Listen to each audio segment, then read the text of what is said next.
Good morning, dear friends. What a blessing to be with you today with another study of the book Right Path by the Spirit Emmanuel through the mediumship of Francisco Candido Xavier. What a blessing to be with you. What an honor to be able to spend this time with you. You've taken the time to be with us, and I hope that you enjoy this chapter. It's chapter 56 of the book, and it's titled by Emmanuel To Forgive and to Understand. And this morning we want to think about, are we forgiving and understanding? Are we forgiving but not understanding? Are we understanding but not forgiving? You understand what I'm saying soon? This is the way he puts it. Quote, many people forgive, however, do not understand. And many people understand, however, do not forgive. Many companions distance themselves from the offense received, seeking to forget them, but they want to distance themselves from those who formulate them, the offenses, without understanding their difficulties. Many others understand those who bother them or who hurt them, however, they do not excuse their least happy gestures. Unquote. So, which one are you? Are we the ones forgiving offenses but not understanding what's going on? Or are we understanding of the situation but we do not forgive them? We must be one of these, otherwise, many would need to bring us these teachings, right? Are we distancing ourselves from the people who have hurt us, not seeking to understand their difficulties that led them to hurt us? Or we are actually forgiving them and going a step forward in order to help them so they don't incur in errors anymore? Let's reverse this. If you were the one who hurt someone, what would you like them to do?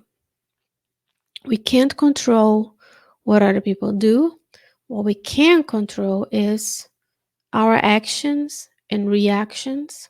Hopefully, our actions, we are less reactive and more proactive. You can control how you behave, and then you can become a model for others. We are always a model to someone in the physical realm or in the spiritual realm. There's always souls and spirits watching us. Therefore, what kind of example do we want to leave behind? Because one day we're going to leave this physical existence and return to our spiritual home. What kind of impact we want to have in other people's lives. And why do we want to do both, to forgive and to understand? That's the next part of the chapter. Emmanuel is going to say, quote, to forgive and to understand, however, are complements of love and impositions of accepting our fellow human beings such as they are.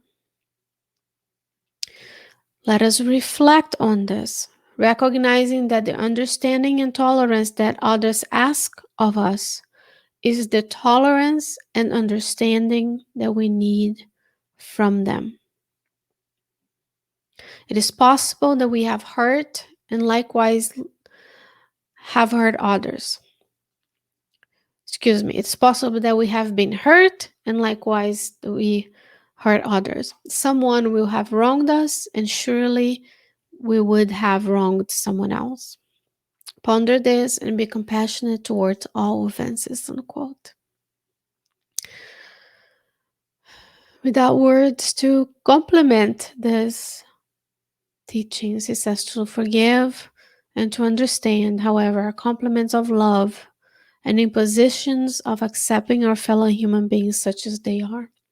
Wouldn't we want to live in a place where we are accepted, understood, and forgiven when we err? That we are accepted as we are, imperfect, perfectible, working on our improvement during this lifetime. So we need to start with ourselves. We wanted to see a world where there's less injustice, less suffering, less selfishness and pride. We need to start by being more understanding, more forgiving, less selfish, and less prideful. You want to be accepted the way you are? We start by accepting people the way they are. That does not mean that we're going to condone behaviors that are induced by the presence of evil. We're not going to just accept that people hurt one another. We're not just going to accept that people are hungry so they should learn. We're not going to accept that people murder one another, for example. That's not what we're saying. We're just saying we understand that that's the place they are on their evolutionary path. And then we ask, what can we do in order to help that person? Yes, they hurt someone, they need to baby, be removed from society temporarily, but not just warehoused somewhere. Maybe they need volunteers that will go there and help them gain a skill. They need chaplains to go talk to them about spiritual growth.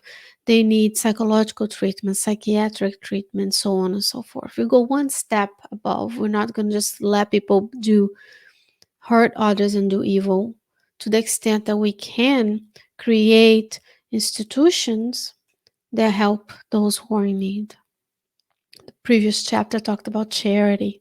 It talked about us looking at what we already have accomplished in terms of having institutions, governments, institutions, not-for-profits that are out there fulfilling the needs that we still have on this planet of trials and expiations. Remember, we are not yet in the planet of regeneration. Maybe you're going to be watching this decades from now, and you're going to be like, what is she talking about? I'm talking about a time when Earth was still evolving from trials and expiations to the planet of regeneration. It's a transition phase where we are more aware of the difficulties and differences in the presence of evil, and we are tired and we want to be kinder, nicer, and have everybody have the same opportunities to fulfill their potential.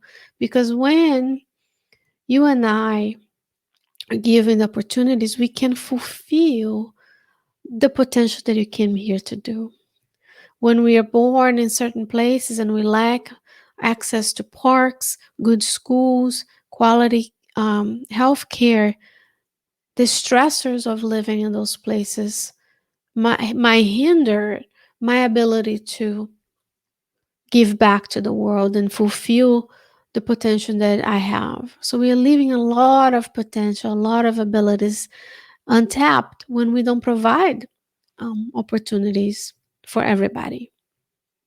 That doesn't mean some of them cannot overcome and rise above and fulfill their needs, but we need to give every human being, almost 8 billion of us right now, opportunity so they can flourish wherever God put them.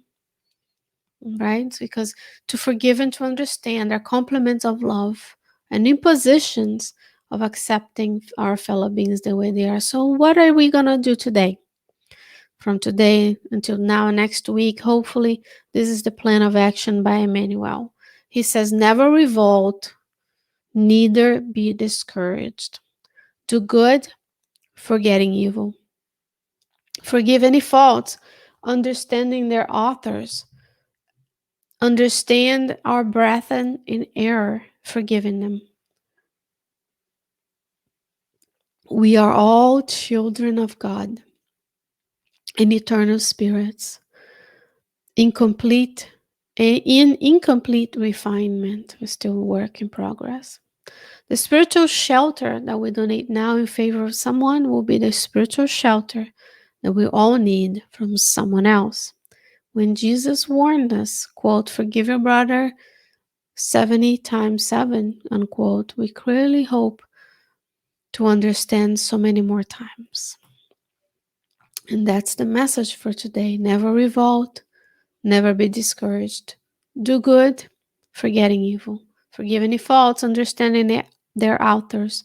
We are all children of God, eternal spirits, still working on our progress. Therefore, dear friends, go out there and do the good. Forget evil.